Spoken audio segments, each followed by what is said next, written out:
Me enamoré de Hugo Chávez cuando tenía 23 años y él era solo un comandante desconocido de 28, con uniforme verde oliva y una sonrisa que podía derretir el alma de cualquier mujer. Y una madrugada de agosto de 1982, mientras yacíamos juntos en aquella habitación de hotel barato en Barinas, me confesó algo que me heló la sangre y que me obligó a huir de Venezuela para siempre. Mi nombre es Amparo Delgado. Tengo 67 años y llevo más de 4 décadas guardando un secreto que ha pesado sobre mi corazón como una piedra que nunca pude mover. La gente que me conoce en Miami me ve como la abuela callada que vende arepas en su pequeño puesto del mercado y que jamás habla de su pasado. Creen que vine a Estados Unidos por razones económicas, como tantos otros venezolanos. Pero, cariño, no saben nada de lo que realmente me obligó a dejar mi país, mi familia y todo lo que amaba. He cargado con este peso durante tanto tiempo que algunas noches, cuando el calor de la Florida me recuerda al de mi tierra, me siento en mi balcón y recuerdo cada detalle de aquella época en la que no era más que una muchacha ingenua enamorada de un hombre que ocultaba ambiciones tan oscuras que aún hoy me estremecen. Hoy, por fin, estoy lista para contarte toda la verdad. Lo que ocurrió cuando conocí a Hugo Rafael Chávez Frías, cómo me enamoré perdidamente de sus palabras y sus promesas, y como una sola conversación en la oscuridad de aquella habitación me mostró el monstruo que se escondía detrás de sus ojos color miel. Esta historia debe contarse no solo por mí, sino por todos los que alguna vez confiaron en las palabras equivocadas y pagaron el precio. Así que acompáñame, camina conmigo por estos recuerdos que aún hacen latir mi viejo corazón con una mezcla de nostalgia y terror. Ayúdame a cargar este relato que ha pesado demasiado sobre mi alma y que necesita ver la luz antes de que me lleve estos secretos a la tumba. Crecer en Barinas a finales de los años 70 no era como el mundo que los jóvenes conocen hoy. Entonces, Venezuela era un país lleno de esperanzas, con petróleo fluyendo y promesas de futuro en cada esquina. Yo tenía 23 años y trabajaba como secretaria en la alcaldía de Barinas, un puesto modesto pero respetable que me permitía ayudar a mi madre viuda y a mis 2 hermanos menores. Mi vida era sencilla, predecible, segura. Iba a misa los domingos, ayudaba en las fiestas del pueblo y soñaba con casarme algún día con un buen hombre, tener hijos y envejecer en la tierra que me vio nacer. Pero fui ingenua al pensar que mi vida seguiría ese camino tranquilo. En marzo de 1982, todo cambió cuando el ejército organizó un evento cívico-militar en la Plaza Bolívar y necesitaron apoyo administrativo de la alcaldía. Yo fui asignada para coordinar la logística con los oficiales militares. Fue así como lo conocí. Hugo Chávez entró a mi oficina un martes por la mañana, quitándose la boina con una mano y extendiendo la otra para saludarme. Era alto, de piel morena y ojos que parecían mirarte hasta el fondo del alma. Pero lo que más me impactó fue su voz. Hablaba con una cadencia hipnótica, convirtiendo hasta la conversación más mundana sobre permisos y sillas en algo que parecía trascendental. Me preguntó mi nombre, de dónde era mi familia, qué pensaba sobre el futuro de Venezuela. Preguntas que parecían genuinas, como si realmente le importaran mis respuestas. Y cuando sonreía, cariño, el mundo entero parecía iluminarse. Esa primera reunión duró 2 horas. 2 horas en las que debimos hablar solo de logística, pero terminamos conversando sobre poesía, historia y los sueños que ambos teníamos para nuestro país. Hugo me recitó versos de Aquiles Nazoa de memoria y me habló de Simón Bolívar como si fuera su amigo personal, como si llevara siglos conversando con el Libertador en sus sueños. Había algo magnético en él, algo que te hacía querer escucharlo hablar durante horas sin cansarte nunca. Después de ese día, Hugo empezó a aparecer en mi oficina con excusas cada vez más transparentes.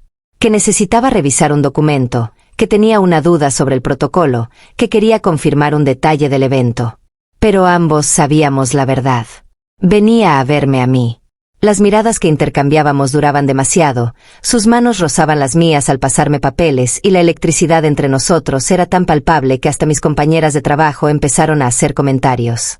Un mes después del evento, Hugo me invitó a tomar un café después del trabajo. Acepté, aunque sabía que estaba cruzando una línea. Él era un oficial del ejército, casado según los rumores, y yo era una muchacha decente de familia humilde. Pero había algo en sus palabras, en la forma en que me miraba como si yo fuera la única mujer en el mundo, que hacía imposible decirle que no. Ese café se convirtió en cenas semanales, luego en paseos por el río Santo Domingo, y finalmente en encuentros clandestinos en un pequeño hotel en las afueras de Barinas.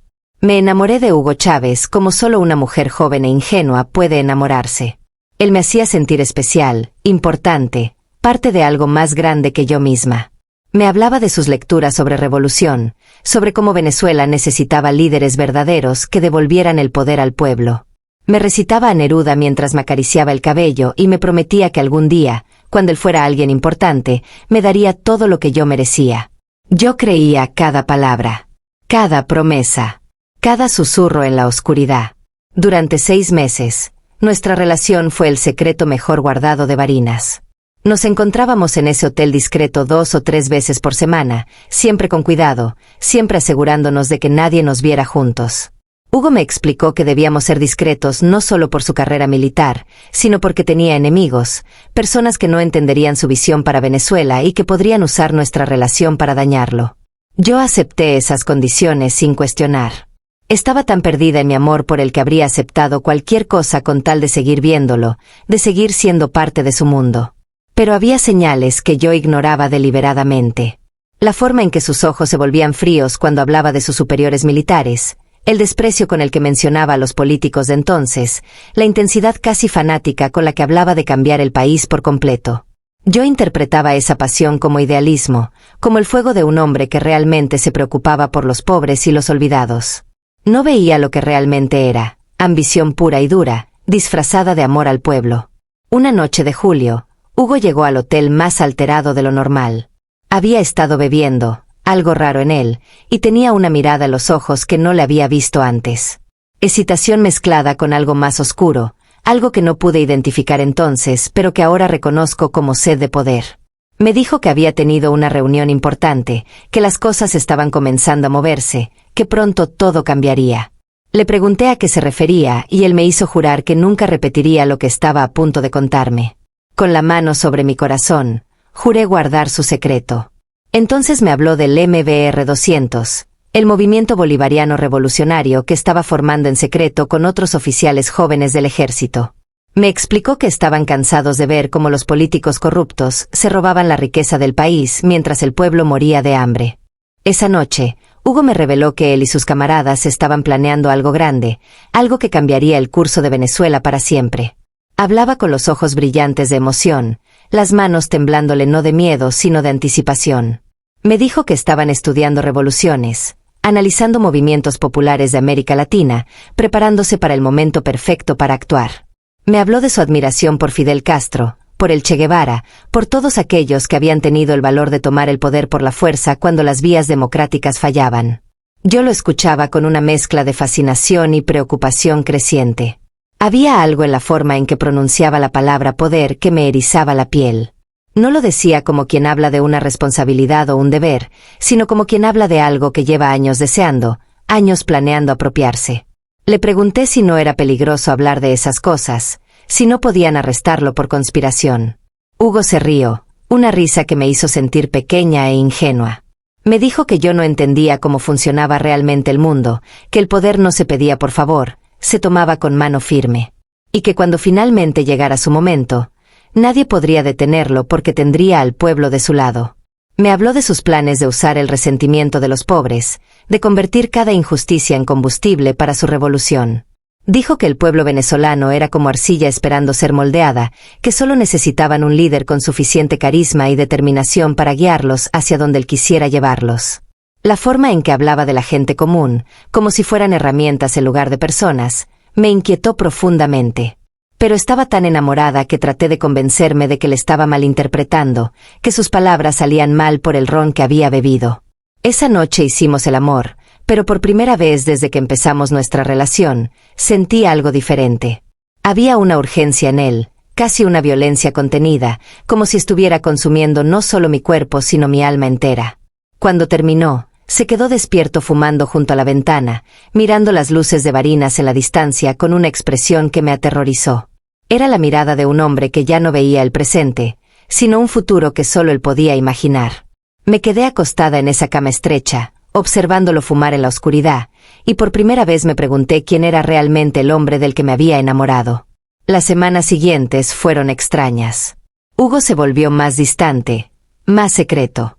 Nuestros encuentros se espaciaron y cuando estábamos juntos, él parecía estar en otro lugar mentalmente. Hablaba menos de nosotros y más de sus planes, de la revolución que vendría, del nuevo orden que instalaría cuando tuviera el poder. Empezó a pedirme que hiciera cosas que me incomodaban. Quería que escuchara conversaciones en la alcaldía, que le informara sobre qué políticos visitaban al alcalde, qué acuerdos se estaban discutiendo. Me decía que era importante para la causa, que yo podía ayudar al pueblo venezolano siendo sus ojos y oídos donde él no podía estar. Al principio me negué. Yo no era espía ni quería involucrarme en conspiraciones políticas. Pero Hugo tenía una forma de hacerte sentir egoísta por no querer ayudar, como si negarte a hacer lo que pedía significara que no te importaban los pobres, los niños hambrientos, las madres que no podían alimentar a sus familias. Usaba la culpa como un arma tan efectiva que terminé cediendo, pasándole información que probablemente no debía compartir. Una noche de agosto, 2 meses después de aquella primera revelación sobre el MBR-200, Hugo llegó al hotel más tarde de lo habitual. Eran casi las 3 de la madrugada y yo ya estaba dormida cuando escuché su llave en la cerradura. Entró en silencio, pero pude sentir la tensión en su cuerpo cuando se acostó a mi lado. Le pregunté qué pasaba y al principio no respondió. Luego, en la oscuridad de aquella habitación que tantas veces había sido testigo de nuestro amor, Hugo Chávez me confesó algo que cambiaría mi vida para siempre. Me dijo que había estado en una reunión con sus camaradas del MBR-200, que habían tomado decisiones importantes sobre el futuro de su movimiento. Me explicó que habían acordado que cuando finalmente tomaran el poder, no lo entregarían nunca. Que la democracia era solo una herramienta para llegar al mando, pero que una vez allí, harían lo necesario para mantenerse indefinidamente. Habló de controlar los tribunales, los medios de comunicación, el ejército, cada institución del Estado. Dijo que estudiarían cómo Fidel Castro había consolidado su poder en Cuba y aplicarían esas lecciones en Venezuela. Pero lo más aterrador vino después. Hugo me dijo que estaban dispuestos a hacer lo que fuera necesario para proteger su revolución. Y cuando dijo lo que fuera, su tono no dejaba lugar a dudas sobre lo que significaba. Habló de eliminar opositores, de crear listas de enemigos del pueblo, de usar el miedo como herramienta de control. Me explicó que su mentor, un viejo comunista venezolano que había vivido en Cuba, les había enseñado que la violencia revolucionaria era necesaria, que no se podía hacer un omelette sin romper huevos. Yo me incorporé en la cama, sintiendo como el corazón me latía tan fuerte que pensé que se me saldría del pecho. Le pregunté si estaba hablando de matar gente, de convertirse en un dictador. Hugo me miró con esos ojos color miel que alguna vez me habían parecido cálidos y vi en ellos una frialdad que me heló hasta los huesos. Me dijo que yo era demasiado ingenua, que no entendía lo que se necesitaba para cambiar un país de verdad. Que los grandes líderes de la historia habían tenido que tomar decisiones difíciles, decisiones que la gente común no podía comprender hasta que era demasiado tarde para cuestionarlas. Me habló de Stalin, de Mao, de cómo habían transformado sus países a través del poder absoluto. Sí, había habido víctimas, admitió, pero esas víctimas eran el precio necesario para el bien mayor. El pueblo necesitaba líderes fuertes que no tuvieran miedo de ensuciarse las manos, que pusieran la revolución por encima de todo, incluso por encima de las vidas individuales. Intenté apartarme de él, pero me agarró del brazo con una fuerza que nunca había usado conmigo. Me dijo que yo sabía demasiado, que había confiado en mí con secretos que podrían destruir todo lo que estaba construyendo. Su voz ya no era la del hombre que me recitaba poesía, sino algo más oscuro, más amenazante. Me preguntó si entendía lo que eso significaba, si comprendía que ahora yo era parte de esto quisiera o no. Me soltó cuando empecé a llorar, pero el daño estaba hecho. Había visto detrás de la máscara del comandante carismático y encontrado a alguien dispuesto a destruir vidas para alcanzar sus ambiciones. Hugo intentó suavizar sus palabras, me acarició el cabello y me dijo que no me preocupara, que yo siempre estaría protegida porque era su mujer. Pero esa palabra protegida sonaba más a amenaza que a promesa. Esa madrugada no dormí. Me quedé acostada junto a Hugo, escuchando su respiración mientras planeaba cómo escapar de la pesadilla en la que mi vida se había convertido. Cuando salió el sol, él se despertó como si nada hubiera pasado, me besó en la frente y me dijo que nos veríamos la próxima semana. Pero yo sabía que no podía haber una próxima vez. Había escuchado demasiado. Sabía demasiado y ahora entendía que el hombre que amaba no existía realmente. Hugo Chávez era una construcción cuidadosa, una máscara diseñada para seducir tanto a mujeres ingenuas como a pueblos desesperados. Detrás de esa máscara había algo mucho más peligroso de lo que jamás imaginé. Durante los siguientes días actué con normalidad. Fui a trabajar, sonreí a mis compañeros, atendí mis responsabilidades. Pero por dentro estaba planeando mi escape. Sabía que no podía simplemente desaparecer de Barinas porque Hugo me buscaría y tenía recursos que yo no tenía. Necesitaba irme lejos, muy lejos, a un lugar donde ni él ni sus camaradas del MBR 200 pudieran encontrarme. Mi tío Esteban vivía en Miami desde hacía 10 años. Trabajaba en la construcción y siempre me había dicho que si alguna vez quería probar suerte en Estados Unidos, él me ayudaría. Le escribí una carta contándole que necesitaba salir de Venezuela urgentemente por razones personales que no podía explicar por escrito. Le pedí que me mandara dinero para el pasaje y que me recibiera en su casa hasta que pudiera establecerme. Dios bendiga a mi tío porque no hizo preguntas. 2 semanas después recibí un giro con suficiente dinero para el boleto de avión y algo más para empezar. Pero salir no sería tan fácil. Hugo me había estado llamando a la oficina, preguntando por qué no había ido a nuestros encuentros habituales. Le inventé excusas sobre una tía enferma, sobre trabajo extra en la alcaldía, sobre cualquier cosa que comprara a tiempo. Pero podía sentir su impaciencia creciendo, su desconfianza aumentando con cada excusa. Una tarde apareció sin avisar en mi trabajo. Entró a mi oficina con esa sonrisa que alguna vez me derretía el corazón y me dijo que necesitábamos hablar. Había una urgencia en su voz que me asustó. Salimos a caminar por la plaza y allí, bajo los árboles de mango que daban sombra a los bancos, Hugo me confrontó. Me preguntó directamente si estaba evitándolo, si algo había cambiado entre nosotros después de aquella noche. Sus ojos me estudiaban con una intensidad que me ponía la piel de gallina, como si pudiera leer mis pensamientos. Le dije que no, que simplemente había estado ocupada y preocupada por mi familia. Pero Hugo conocía demasiado bien las mentiras. Él, después de todo, había perfeccionado el arte de engañar. Me tomó de la mano y me dijo que lo que me había contado aquella madrugada era solo entre nosotros, que debía entender que esos planes eran necesarios para salvar a Venezuela. Me habló con esa voz suave y persuasiva que usaba cuando quería convencer a alguien, la misma voz que años después usaría en la televisión para hechizar a millones. Me dijo que me amaba, que yo era importante para él, pero que necesitaba saber que podía confiar en mí completamente. La forma en que pronunció confiar sonaba más a prueba que a pregunta. Le aseguré que podía confiar en mí, que nunca repetiría lo que me había dicho, que entendía la importancia de mantener el secreto. Mentí con una convicción que no sabía que poseía, actuando el papel de la novia leal mientras por dentro contaba los días para mi escape. Hugo pareció creerme o tal vez simplemente decidió creerme porque era más conveniente. Me besó allí en la plaza, delante de cualquiera que pudiera vernos, como marcando territorio. Luego me dijo que la próxima semana tendríamos que hablar sobre algo importante, que tenía planes que me involucrarían a mí directamente. No me dio detalles, pero la forma en que lo dijo me llenó de terror. Esa noche llamé a mi tío Esteban desde un teléfono público y le dije que necesitaba adelantar mi viaje. Mi vuelo estaba programado para dentro de 2 semanas, pero le rogué que me ayudara a cambiarlo para la próxima semana. Algo en mi voz debió transmitirle la urgencia porque no cuestionó mi petición. Me dijo que haría lo posible por conseguirme un boleto antes. 3 días después, mi tío me llamó a la oficina con buenas noticias.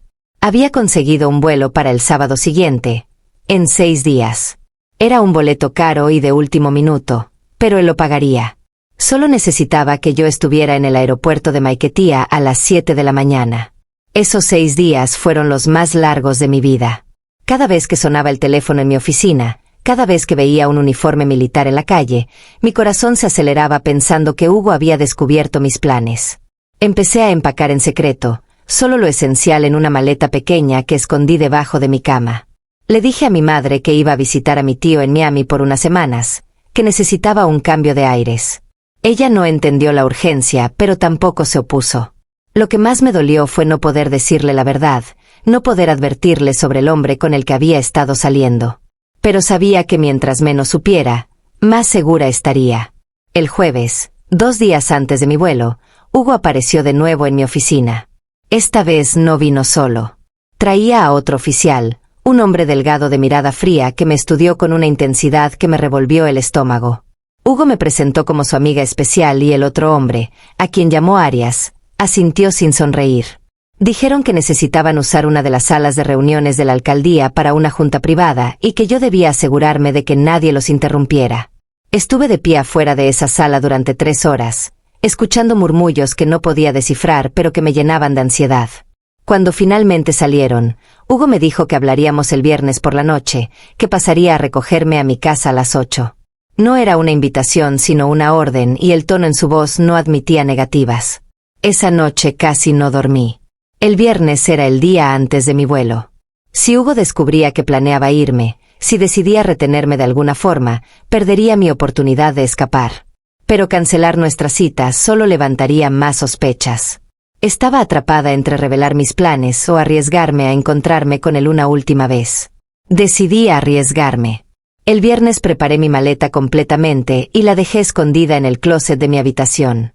Le dije a mi madre que saldría temprano el sábado para el aeropuerto, y ella me ayudó a preparar arepas para el viaje.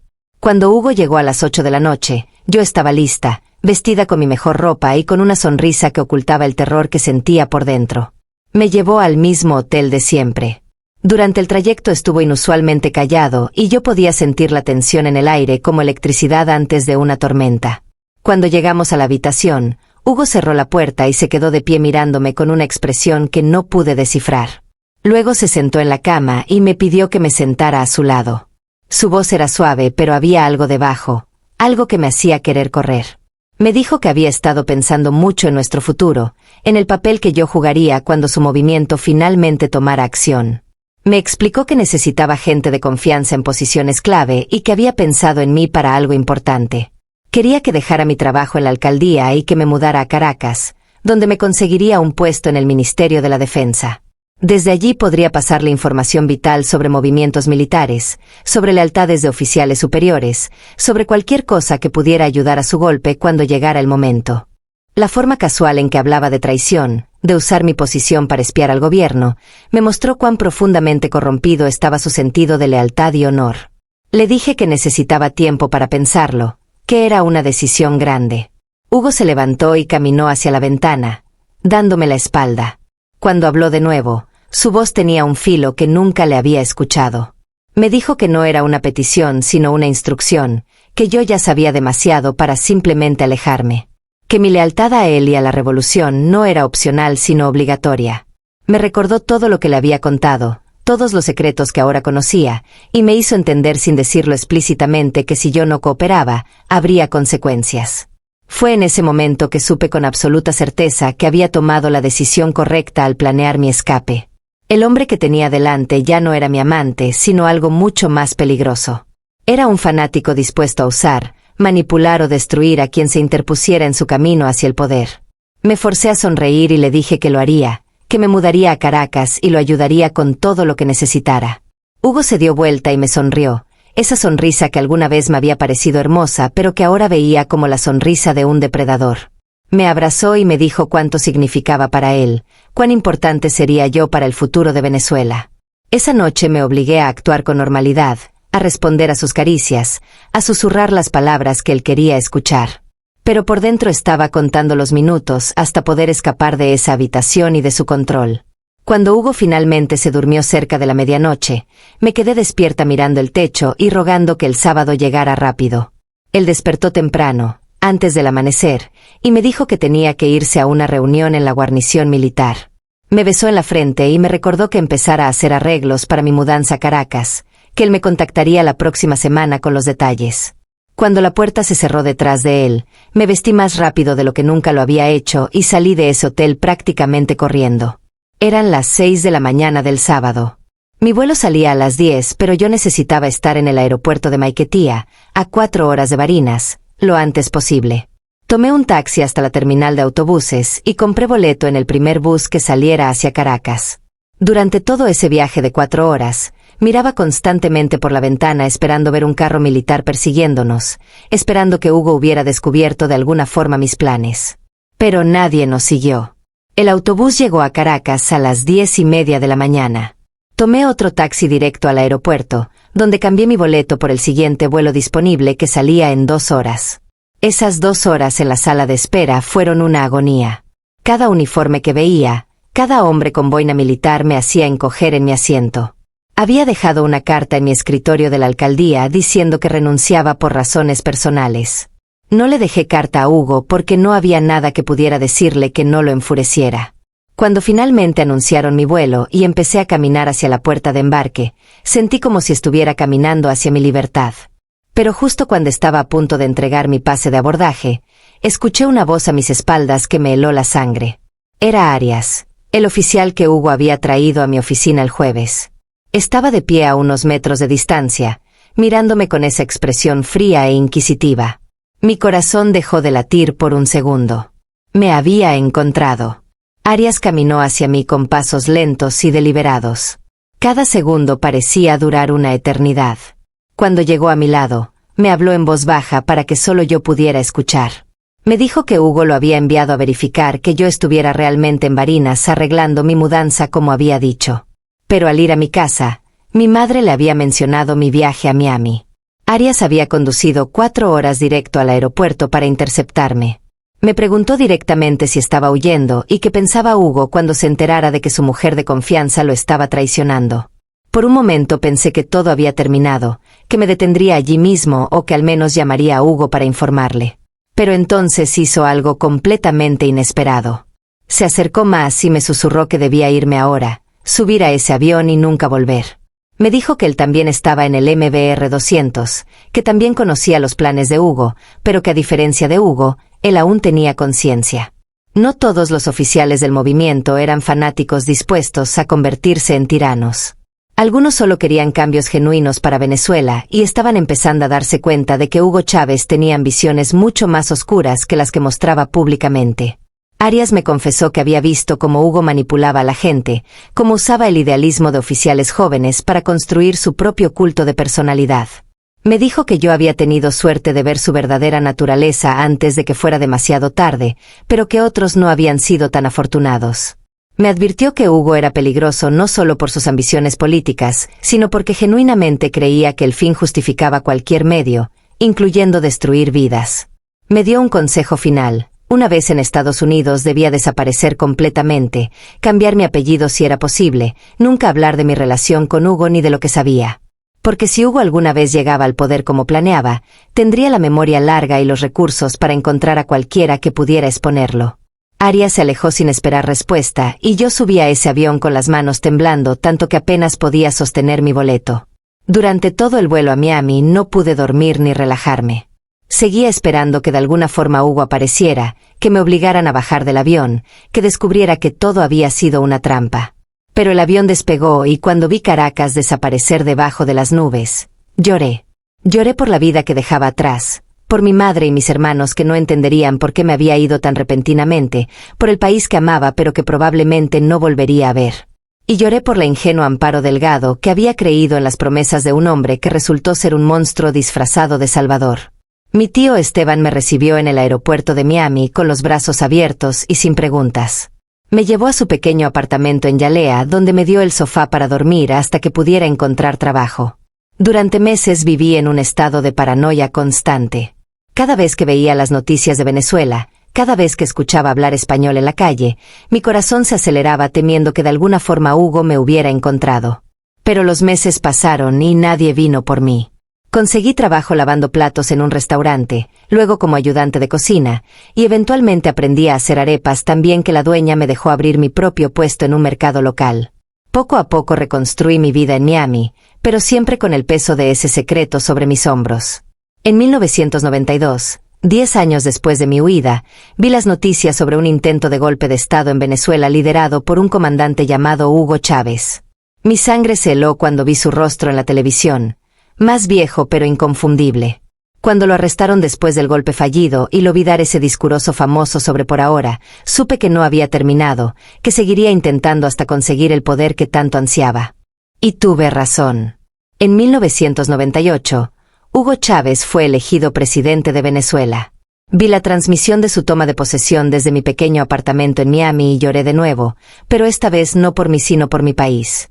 Sabía lo que nadie más parecía saber entonces, que el hombre carismático que prometía revolución bolivariana y justicia para los pobres era el mismo que me había confesado años atrás que nunca entregaría el poder una vez que lo obtuviera.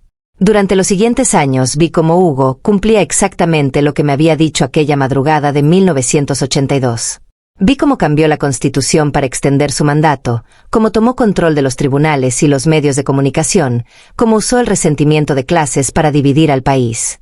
Vi cómo creó listas de opositores, cómo utilizó el miedo como herramienta de control, cómo convirtió Venezuela en exactamente el tipo de dictadura que me había prometido crear. Cada vez que aparecía en televisión dando sus interminables discursos, yo veía al hombre que había conocido en aquella habitación de hotel, al fanático disfrazado de libertador. Y guardé silencio. Durante todos esos años guardé silencio porque tenía miedo. Miedo de que aunque estuviera a miles de kilómetros de distancia, de que Hugo me encontrara y me castigara por saber demasiado. Miedo de que nadie me creyera si hablaba, que pensaran que era solo una exnovia despechada inventando historias. Pero también guardé silencio por vergüenza. Vergüenza de haber amado a ese hombre, de haber creído en sus palabras, de haber sido tan ingenua. Me casé eventualmente con un buen hombre cubano que tenía su propio taller mecánico. Miguel nunca me preguntó por qué a veces me despertaba en la mitad de la noche con pesadillas, ni por qué me ponía tensa cuando aparecían noticias de Venezuela. Tuvimos 2 hijos hermosos que crecieron como estadounidenses, sin saber nada de la historia de su madre. Cuando Hugo Chávez murió en 2013, vi su funeral por televisión y sentí una mezcla extraña de alivio y tristeza. Alivio porque finalmente el monstruo que tanto temía había desaparecido. Tristeza porque con su muerte se fue también cualquier posibilidad de que enfrentara justicia por todo lo que había hecho. Pero la muerte de Hugo no fue el fin de la pesadilla para Venezuela. Nicolás Maduro, su sucesor elegido, continuó exactamente con los mismos métodos que Hugo me había descrito aquella noche. Y vi cómo mi país se desmoronaba, cómo millones de venezolanos tuvieron que huir como yo había huido décadas antes, buscando libertad y oportunidad en tierras extrañas. Durante años me pregunté si debía contar mi historia. Si revelar lo que sabía sobre Hugo Chávez cambiaría algo, o solo sería una voz más entre millones hablando de un pasado que ya no se puede cambiar. Pero hace 2 años falleció mi esposo Miguel. Y cuando estaba ordenando sus cosas, encontré un viejo álbum de fotos que incluía algunas mías de cuando llegué a Miami en 1982. Al verme tan joven en esas fotografías, tan asustada pero tratando de parecer valiente, decidí que era hora de hablar. No por venganza ni por resentimiento, sino porque hay lecciones en mi historia que el mundo necesita escuchar. Lecciones sobre cómo los dictadores no nacen como monstruos completos, sino que empiezan como hombres carismáticos que seducen con palabras bonitas y promesas de justicia. Empecé a escribir mi historia hace 1 año. Al principio era solo para mí, una forma de procesar décadas de silencio y miedo. Pero mientras escribía me di cuenta de que mi historia no era solo sobre Hugo Chávez, sino sobre todas las mujeres que han amado a hombres peligrosos, que han visto la oscuridad detrás de la máscara pero fueron ignoradas o silenciadas. Contacté a un periodista venezolano exiliado en Miami que había escrito extensamente sobre los abusos del régimen chavista. Le conté mi historia y él me ayudó a verificar fechas y detalles que yo recordaba de aquellos años. Encontramos evidencia de que el MBR 200 efectivamente existía en 1982, años antes de que se hiciera público. Encontramos registros de que Hugo Chávez estuvo estacionado en Barinas durante ese periodo. Todo lo que recordaba era verificable. El periodista quería publicar mi historia inmediatamente, pero yo le pedí esperar. Necesitaba estar segura de que estaba lista para las consecuencias de hablar. Porque aunque Hugo está muerto, su movimiento sigue vivo y sus seguidores son tan fanáticos como él lo fue. Sabía que hablar significaría enfrentar amenazas, acusaciones de mentir, intentos de desacreditar mi historia. Pero también sabía que mi silencio había durado demasiado. El año pasado viajé de regreso a Venezuela por primera vez en 41 años. Usé mi apellido de casada y entré como turista, visitando la tumba de mi madre que había fallecido 10 años atrás sin entender realmente por qué su hija la había abandonado. Fui a Barinas y caminé por las mismas calles donde había conocido a Hugo. El hotel donde nos encontrábamos ya no existe, reemplazado por un edificio de apartamentos. Pero la plaza donde me había confrontado seguía allí, con los mismos árboles de mango dando sombra. Me senté en uno de esos bancos y por primera vez en décadas permití recordar no solo el miedo y la traición, sino también los momentos buenos. Porque esa es la parte más difícil de esta historia. Hugo Chávez no fue solo un monstruo. Fue también un hombre que podía ser encantador, romántico, que me hizo sentir especial y amada. Y esa es precisamente la lección más importante que puedo compartir. Los tiranos no llegan al poder mostrando sus verdaderos rostros. Seducen, encantan, prometen el cielo mientras planean el infierno. Hugo era capaz de hacer que una muchacha ingenua de 23 años creyera que era el amor de su vida mientras simultáneamente planeaba usar el poder para destruir vidas. Era capaz de hablar de justicia para los pobres mientras diseñaba un sistema que los mantendría dependientes y controlados. Era capaz de citar a Bolívar y los próceres de la independencia mientras traicionaba todo lo que ellos representaban. En ese viaje a Venezuela también busqué a Arias, el oficial que me había dejado escapar en el aeropuerto. Descubrí que había muerto en 1990 en lo que oficialmente se reportó como un accidente de tráfico.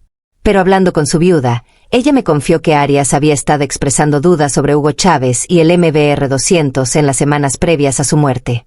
Nunca sabremos si su accidente fue realmente un accidente o si fue silenciado por saber demasiado. Su viuda me dio una carta que Arias había dejado para ser abierta solo en caso de su muerte.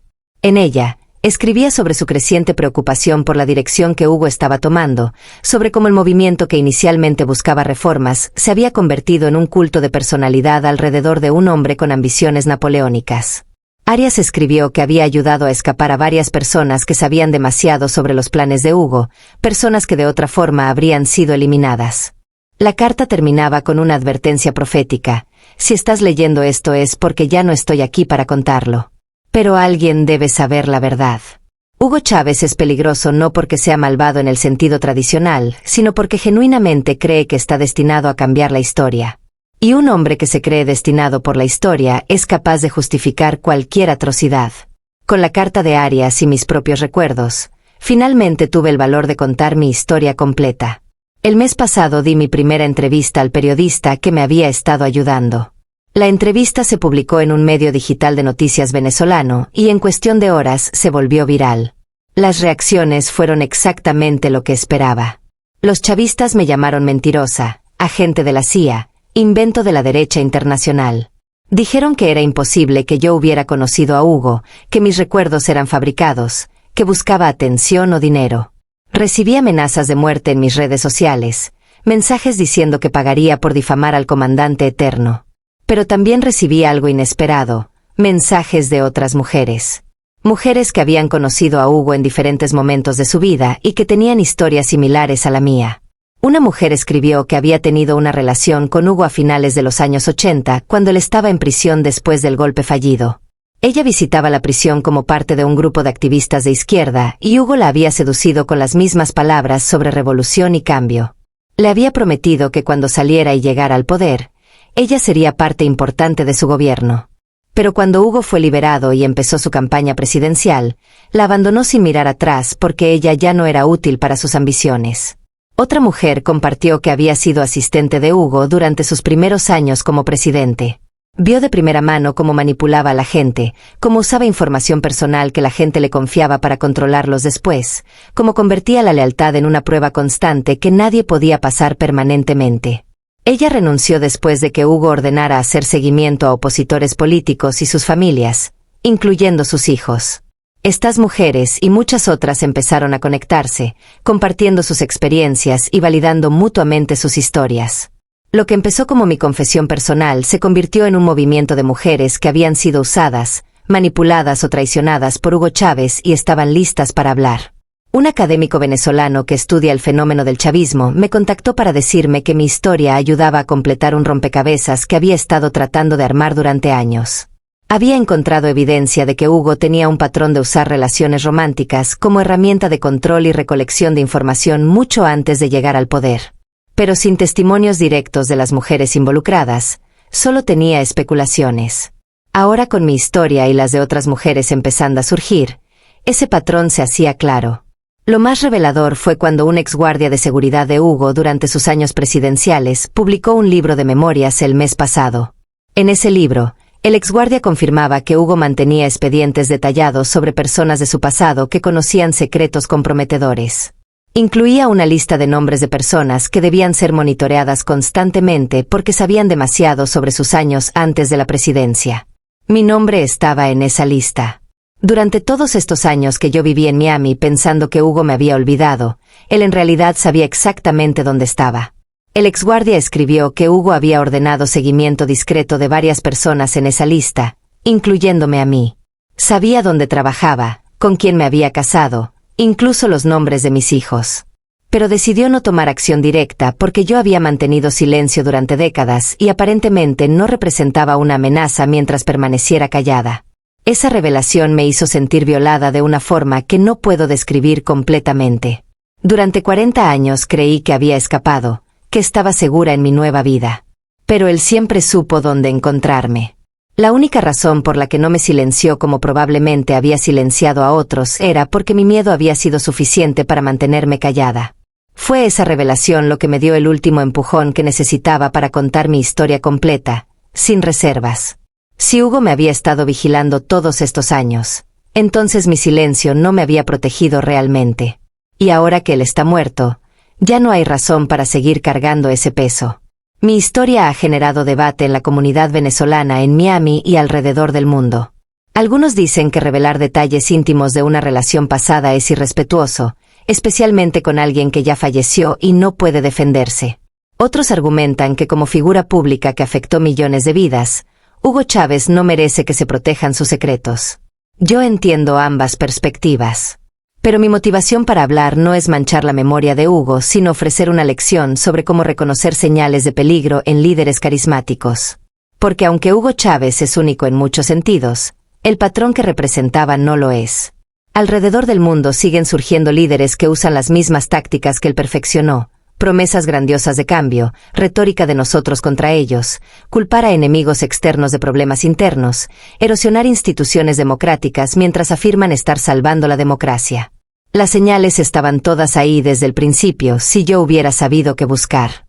La forma en que Hugo hablaba de las personas como herramientas para sus fines. Su incapacidad de aceptar críticas o desacuerdos sin verlos como traición. Su creencia de que él tenía un destino especial que justificaba cualquier medio. Su habilidad para compartimentar, siendo encantador y romántico en un momento y frío y calculador al siguiente. Estas no eran solo peculiaridades de personalidad, sino señales de advertencia de alguien peligrosamente narcisista y dispuesto a destruir lo que fuera necesario para alcanzar sus metas. Si comparto esto ahora es porque veo esas mismas señales en líderes emergentes alrededor del mundo. Veo cómo seducen a poblaciones desesperadas con promesas de cambio radical. Veo cómo usan el resentimiento como combustible para ganar poder. Y veo cómo la gente lo sigue con la misma fe ciega que millones de venezolanos pusieron en Hugo. Mi esperanza es que al compartir mi historia, al menos una persona reconozca esas señales a tiempo. Que al menos una muchacha joven que está siendo seducida por un hombre con grandes ambiciones y poca moral escuche mi advertencia y escape antes de quedar atrapada. Que al menos un votante que está considerando darle poder absoluto a un líder carismático piense 2 veces sobre las consecuencias. Desde que empecé a hablar públicamente he recibido invitaciones para dar charlas en universidades, para participar en documentales sobre Hugo Chávez, para escribir un libro completo sobre mi experiencia. He aceptado algunas y rechazado otras. A mis 67 años no busco fama ni fortuna de esta historia. Busco paz. Paz que solo viene de finalmente decir la verdad después de décadas de silencio. Mi hijo mayor me preguntó recientemente si me arrepiento de haber conocido a Hugo Chávez, de haber amado a ese hombre que causó tanto sufrimiento. Es una pregunta compleja. Me arrepiento del dolor que esa relación me causó, de los años que viví con miedo, de las oportunidades perdidas de estar cerca de mi familia en Venezuela. Pero no puedo arrepentirme completamente porque esa experiencia me enseñó lecciones valiosas sobre el poder, la manipulación y la importancia de confiar en los instintos cuando algo se siente mal. Me enseñó que el amor puede cegarnos a verdades peligrosas, pero que siempre hay una parte de nosotros que sabe cuando algo está mal. Hoy, desde mi pequeño puesto de arepas en Miami, observo a los venezolanos que siguen llegando huyendo del régimen que Hugo construyó y que sus sucesores mantienen. Veo en sus ojos el mismo dolor y la misma pérdida que yo sentí cuando tuve que dejar mi país. Y cuando algunos de ellos me reconocen de las noticias y se acercan a hablar, les cuento no solo sobre Hugo sino sobre cómo sobreviví, cómo reconstruí mi vida, cómo encontré paz después de tanto miedo. Porque esa es la otra parte importante de mi historia. No es solo sobre cómo un hombre peligroso casi me destruyó, sino sobre cómo me negué a dejarme destruir completamente. Escapé cuando otros no pudieron. Construí una nueva vida cuando habría sido más fácil rendirme. Y finalmente encontré el valor de hablar cuando habría sido más seguro seguir callada. Mi madre murió sin saber la verdad completa sobre por qué me fui tan repentinamente de Venezuela en 1982. Eso es algo con lo que tengo que vivir. Pero mis hijos ahora conocen mi historia y entienden de dónde viene la fuerza que siempre vieron en mí. Entienden por qué les enseñé a cuestionar a líderes carismáticos, a buscar sustancia detrás de palabras bonitas, a valorar la libertad por encima de promesas de seguridad. Si estás escuchando esta historia desde algún lugar del mundo y estás enfrentando tu propia versión de lo que yo viví, quiero que sepas esto: tu instinto probablemente tiene razón. Si algo se siente mal, probablemente lo está.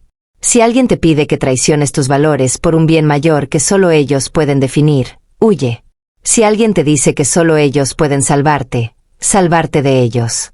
Y si has guardado secretos peligrosos por miedo durante años o décadas, considera que tu silencio podría estar protegiendo a alguien que no merece protección. Hablar es aterrador, pero el peso del silencio puede ser más destructivo a largo plazo. Sigo aquí en Miami, haciendo mis arepas y contando mi historia a quien necesite escucharla. Y quiero saber desde qué ciudad me estás escuchando. Me encantaría saber hasta dónde llegan mis palabras, donde pueden estar ayudando a alguien a reconocer señales de peligro antes de que sea demasiado tarde. Si esta historia de una anciana venezolana ha tocado algo en ti, compártela. Porque las lecciones sobre el poder, la manipulación y el valor de hablar son universales y atemporales. Y créeme, si yo pude sobrevivir a amar a Hugo Chávez y salir más fuerte del otro lado, entonces cualquier desafío que estés enfrentando también es superable. La verdad siempre encuentra su camino hacia la luz, incluso si toma 40 años.